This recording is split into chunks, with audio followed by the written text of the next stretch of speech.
Okay,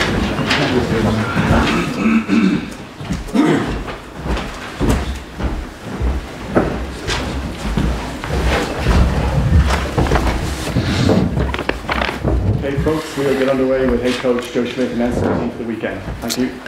The team, as expected, is CJ Stander at 8, Josh van der Fleer at 7, Pete O'Mahony at 6, James Ryan at 5, Ian Henderson at 4, Tyke Furlong at 3, Rory Best at 2, and Ken Henley at 1, Conor Murray at 9, 10, Johnny Sexton 11, Jacob Stockdale 12, Bundy Aki 13, Robbie Henshaw 14, Keith Earls 15, Rob Carney, and the substitutes are Sean Cronin, Jack McGrath, John Ryan, Dev Toner, Dan Levy, Luke McGrath, Joey Carberry, and Fergus McFadden. So before we get the no comments out of the way, it's not about the trial, but I'm just wondering, did you give Rory Best permission to attend Belfast yesterday, or did you know that? I've got no comment on any of that. What's your view on his appearance at the court trial then? We're not in a position to comment on any of that. It's a legal matter. I suppose in the team then, an awful lot of toing and froing between both McGrath and Healy in the Leinster squad lately. Why Healy this time around? I think based on November form, when he was last in with us, he was very good, and so we've continued to give him the first opportunity. I think it could well go tit for tat during the championship, because they're both very competitive. They're great mates as well, and they drive each other forward. As well as that, Dave Kilcoyne was injured.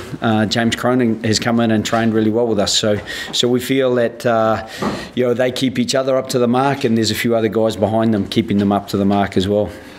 And I suppose in terms of the back row, then Henderson, is he going to be fairly flexible? I think looking at the replacements, I think is there only one replacement in the second row, should I say?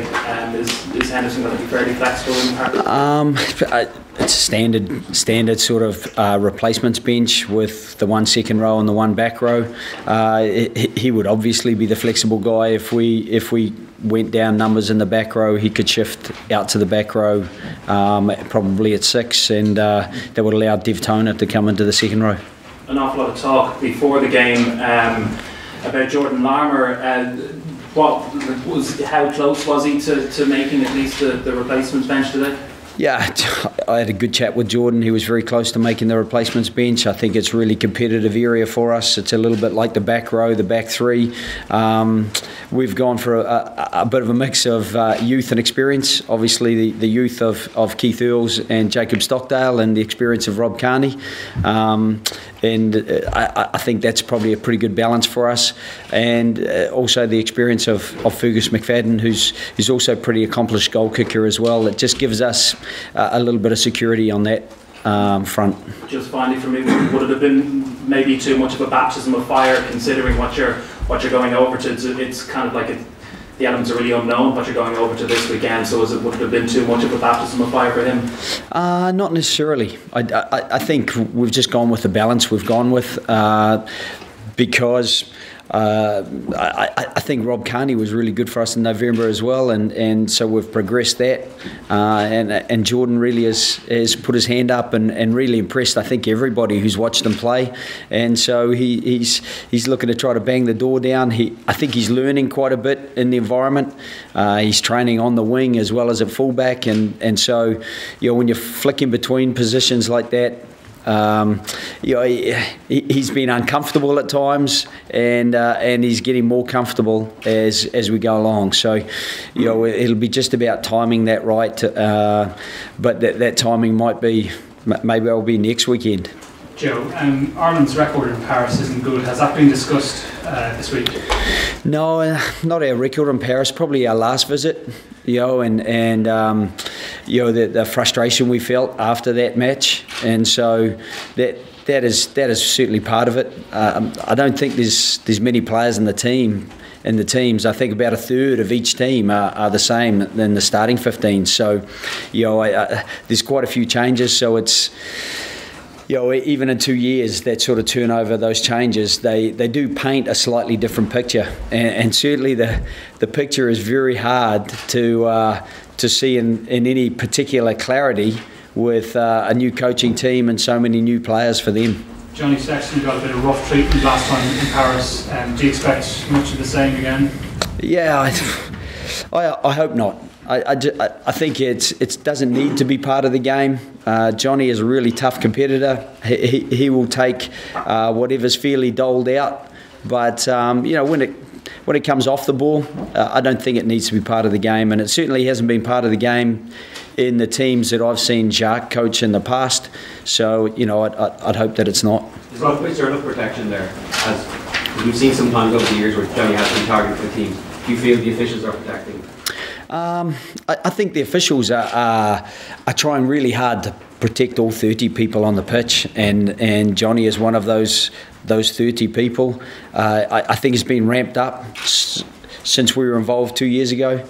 Obviously, it's not the same referee this time, and we'd hope that, with the experience of the referee we have got, that it won't even enter into the fray.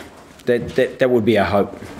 James Ryan obviously showed what he can do in November as well, Joe. How confident are you that he can handle it at this level now? Yeah, I think that's why he's there. One of the reasons is to find out. We want to be able to keep building in that position. It's a position that we probably don't have huge depth in, and we've got a few young guys who are pushing through that we've given opportunity. And James is obviously one of those. We felt he went really well against Montpellier recently, who are a big side, and we're really looking forward to seeing what he delivers on Saturday.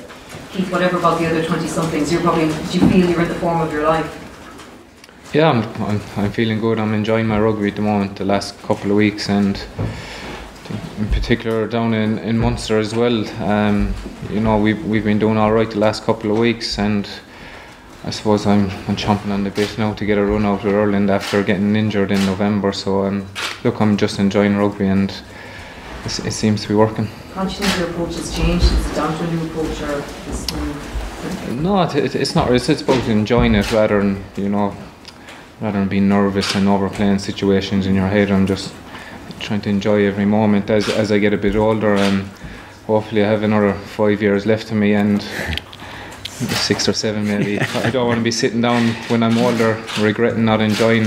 After speaking to Paulie on the schoolyard a couple of weeks ago and having roomed with him for a couple of years, we used to be a bit nervous before games, and he said if he had his chance over again, he wouldn't worry as much, so I kind of took something from that as well. As players, has there been much emphasis on making sure you get out there and hit the ground running, considering the first game last year in Murrayfield? Yeah, look, I think it's the plan with every team is to get out there, and start quick rather than starting slow and having to catch up.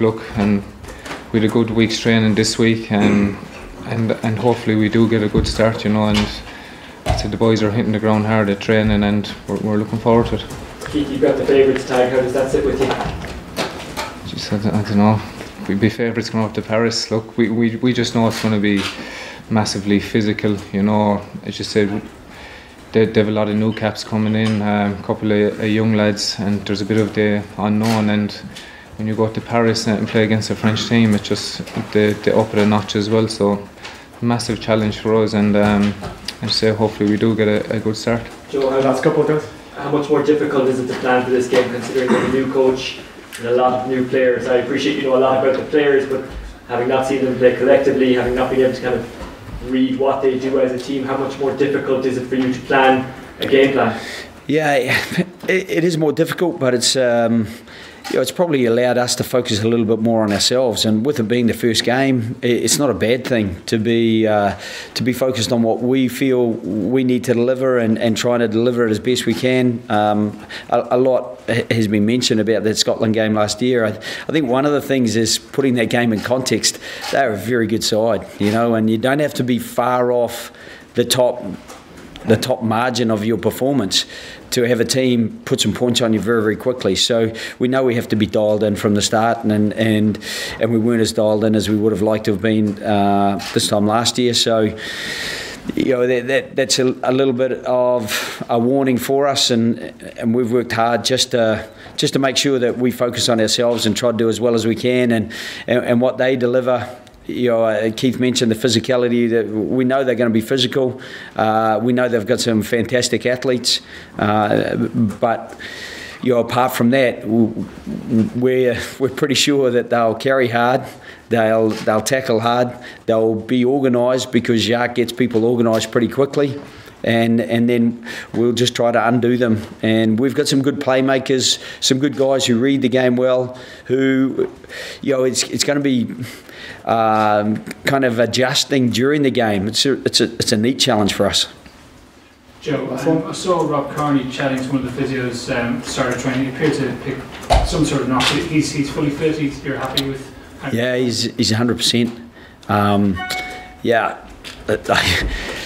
They might just have been passing the time. I'm not sure. Certainly, I have no feedback from Rob or the physios that he's anything other than 100% ready to go. And the only guy who isn't is Andrew Conway. He's going to be managing a knee that was a bit inflamed for a period of time, and it looked like it was going to be okay. And he's probably going to be out for this week and next week as a result of that. But it's certainly nothing serious. Just need to let it settle down, and then he'll springboard back into things as well. The first start for Six Nations for Jacob Stockdale and Bundy Aki. It's going to be another step up again, isn't it, compared to the autumn? Yeah, huge. And they're really excited about getting that opportunity, and I don't think there's a better place to be than be in between Johnny Sexton and Robbie Henshaw if you're making a debut in the Six Nations, and having Keith here and Rob working with them in that back three triangle. I think it's a great position for Jacob to be in as well, and that's kind of part of the balance. A lot of people speak in terms of World Cups and sacrificing, opportunity, or sacrificing probably or risking results in the Six Nations. I don't think they're mutually exclusive. I think you can be working as hard as you can in the Six Nations and still, that's good preparation for whatever comes next year or beyond. Okay, guys, we're going to shut down this portion. There will be